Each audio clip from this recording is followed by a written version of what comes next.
ያልቻለው በራሱ እየፈለገ መጣ። ካለበት ከወደቀበት ከተጣለበት እየፈለገ መጣ። እግዚአብሔር ምን ሊለው? ይቅር ሊለው። አሜን። ሊተውለት አሜን። ሊተውልን ካለንበት ከጓዳችን ድረስ መጣ። አሜን። ፈልጎን መጣ እንጂ ፈልገን አልሄድንም። አሜን። እስኪ ፈልጎ ይመጣ እንጂ ፈልጌው አልሄድኩም። ማነው ጎበዝ እዚህ ጋር ፈልጎ ሄደ? ማንም የለም።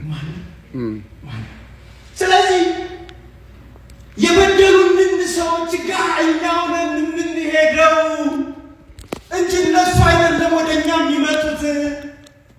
ለምን?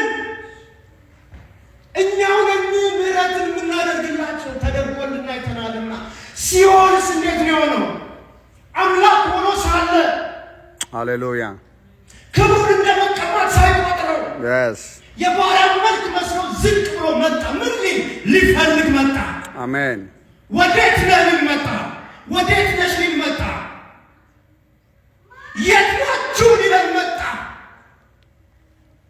ክብሩን ጥሎ ግን ክቡር ሆኖ ሳለ ግን አምላክ ሆኖ ሳለ ግን እየተመለከ 24 ሰዓት በሚኖርበት በዙፋኑ ተቀምጦ እየኖረ ሳለ አሜን እንደ መቀማት ሳይቆጥረው የባሪያን መልክ መስሎ የሰውን አምሳል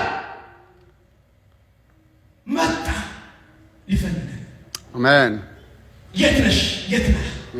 ከዛ ነው አንደኛ ጴጥሮስ ምዕራፍ 9 ላይ ምዕራፍ 1 ቁጥር 9 ላይ የሚናገረው ከድቅድቅ ጨለማ ወደሚደነቀው ብርሃን ሊጠራ መጣ። ስለዚህ ይቅርታ ማለት እኛ ነን የምንሄደው፣ አንኮፈስ። አሜን። እሱ በድሎኝ ራሱ መጥቶ ይቅርታ ይለኛል እንጂ ወጋት። አሜን አሜን አሜን። እሱ በድሎኝ እሷ በድላኝ ራሷ መጣ እግሬ ላይ ትወድቃለች እንጂ እኔማ አላረገውም። ሞት እንደውም ዘርን ጠርሳለ እኔ ጠልች ወንዝ ማያሻግር ዘር ይዘን እኔ እንትና ልጅ እንላለን፣ እንጠራለን ብዙ ነገር።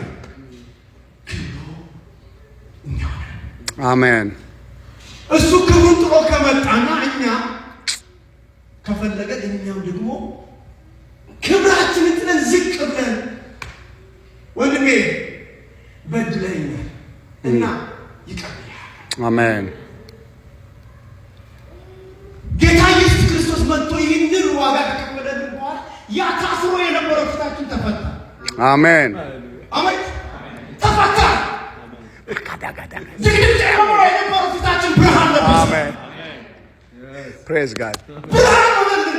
አሜን አሜን። ነፃነት አገኘ። አሜን። ሸክማችን ቀለለ። አሜን ተፈታን። አሜን አሜን። ፕሬዝ ጋድ። አሜን። ቂም መያዝ፣ በደል መያዝ ፊትን መጥረግ ነው የሚያስመስለው።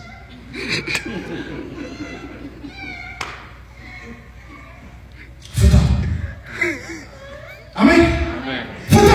አሜን። መፍትሄው አንድ ነው። ካልሆነ ያ መጥረጊያ አንተን ይቆርጣል፣ እኔን ይቆርጠኛል። ማንንም አይራራም። እውነት ነው። አይራራም። አሜን። ስለዚህ ፍታው። ጌታ መጣና ምን አደረገልን? አሜን። ያ የጨለመው ማንነታችን ብርሃን አበራ። አሜን። የቁጣ ልጆች የነበርነው ለሞት ተዳርገን የነበረው አሜን። ለጠላቴ አውጃ አረከው ተዋግዙ ለጠላቴ ነግሬዋለሁ። ክብር ለኢየሱስ። ለጠላቴ ነግሬዋለሁ። አሜን። መፈታቴን አውጃለሁ። ለጠላቴ ነግሬዋለሁ። አውጃለሁ። ቆይ ይህን መዝሙር አጥንቼ በቀላችኋለሁ። ክብር ለኢየሱስ። ኢየሱስ ጌታ ነው። አሜን። ስለዚህ ፈታ። አያችሁ፣ ፈታ።